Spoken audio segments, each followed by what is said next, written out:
Okay, a couple of people asked. I want to do a more in-depth one, but I'm waiting on getting a little more um, visual assistance with it for tuning videos.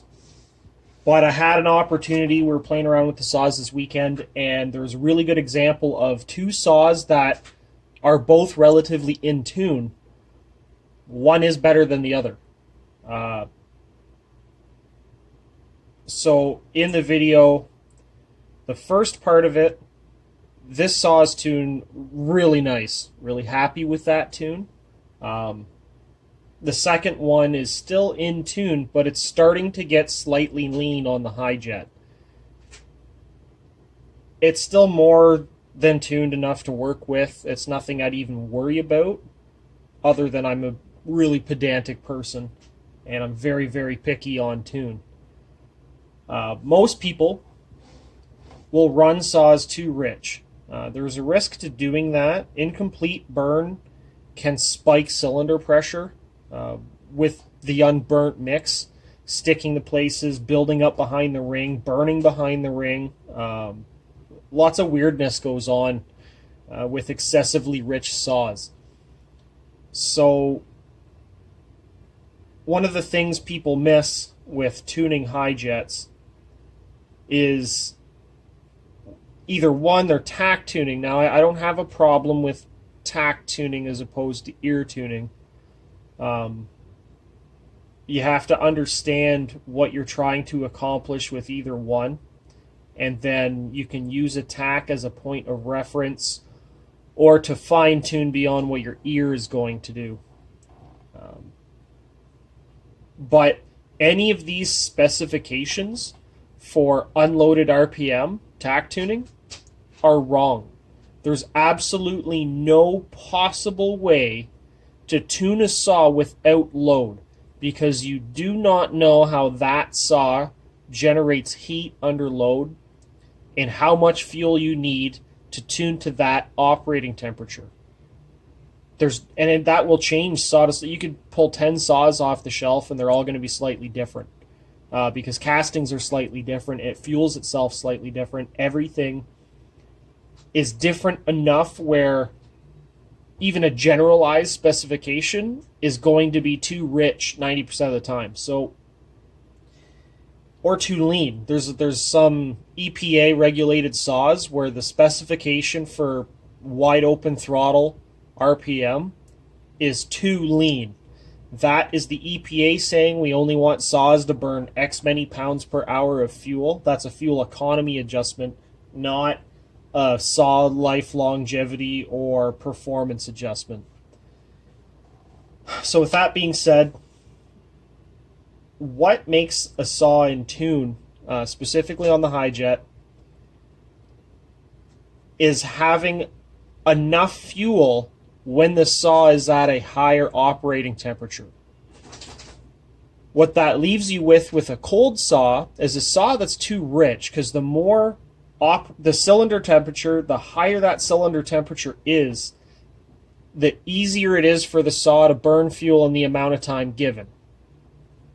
So if you tune your saw to make it quote unquote scream without load, as soon as you put it under load, it's now grossly lean because you started without enough fuel, and now that the saw can burn even more, you're not giving it any.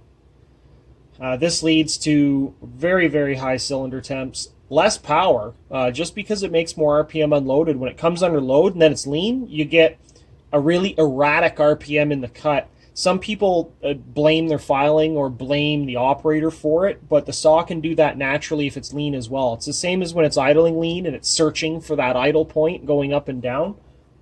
That's exactly the same condition at wide open throttle under load, and it's all for the same reasons. So what we should hear, and the first part of this video is a perfect example, you will hear the saw 4-cycle. This isn't a rev limit. It's not a limited coil at all. There's nothing like that on this saw. You're going to hear it come up and stop making more RPM and 4-cycle, burble, however you want to describe it. Basically what's happening is it's not completely burning the whole mixture, and after a few hits of that, you start actually misfiring because it's flooding itself at higher RPMs. And you get a bit of a burble from that, so it might miss the odd hit here and there, and it stops making more RPM because it's 4-cycling. It's only hitting on every second or third hit, not every single hit like it should. As soon as the saw comes under load and makes a little bit of heat in the cylinder, it cleans up, like, instantly. And you'll hear it. There's a really good example in the video of it. It makes it about a half an inch into this piece of maple and instantly cleans up, and you hear it jump 75 or 100 RPM and then hang on to that RPM without any struggle. As soon as load is removed, and this is the more important part of the two sides of tuning, Rich, as soon as load is removed, it either makes it through the cut or you pull it out of the cut. The moment it pulls out of the cut, you hear it 4-cycle again. That is in tune. These mufflers, well, any of these mufflers, my cans bail a lot of heat. The saw doesn't have the ability to hold on to exhaust gases to keep itself warm. So as soon as you flush the toilet with some RPM and no load, all the heat's gone too, or at least a lot of it. So immediately when it comes out of the cut, it instantly starts to 4-cycle again. That is in tune, and it's pretty much perfect. In my opinion, that saw is perfectly tuned. It runs mint.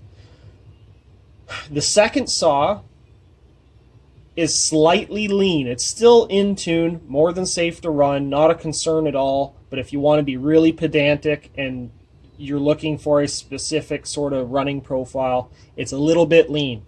What you hear with this saw is it does 4-cycle without load. Not as much. It's just slightly 4 cycles. Once it gets into the cut, you hear the RPM vary a little bit on its way through the cut. As we discussed, that's a lean condition. So it will make a whole pile of RPM. It runs out of power and fuel, so it stumbles, it loses RPM, comes back down into where it has enough fuel again, and then it'll search. It'll just kind of ride that wave looking for more fuel. That is just typically how a 2-stroke reacts to not quite enough fuel. It still makes good power, it still runs fine, and it's not so lean it's a concern. I'm going to retune it because that sort of thing bothers me, but it's still in tune. And I can tell you right now, both of these saws, unloaded, if you were to hold it at wide open throttle without load, both of these saws are richer and run at a lower RPM than the EPA spec for them. Simply tuning a saw properly and not going by the manual and the specification for it, you'll make more power and your saw will last longer. But like I said, you have to be careful with that, because if it's rich all the time, you can cause yourselves just as many problems as you're trying to save. So the video is a good visual and audible example of when you're very, very close to being on tune and how quickly you can step off that on either side of it. Hopefully this helps a few of you. I am still, I know I've been talking about it for a year, working on a tuning video. I actually have one. I've spent hours and hours editing it. It's like a 40-minute video, and I hate it. I've learned a lot about filming and editing since the time I filmed it,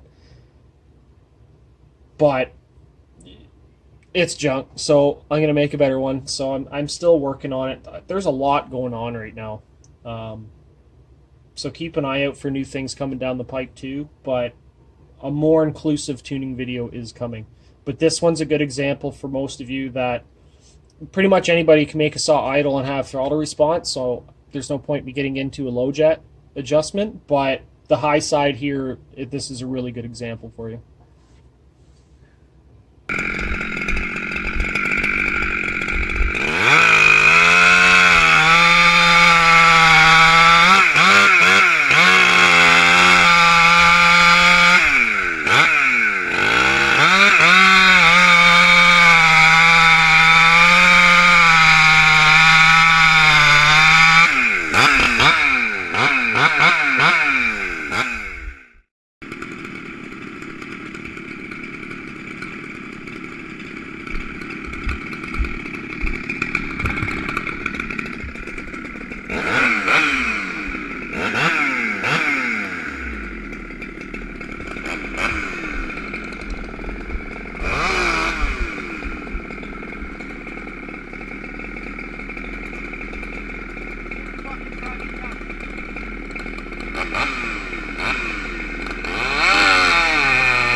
That saw is so nice now. Like, it's an absolute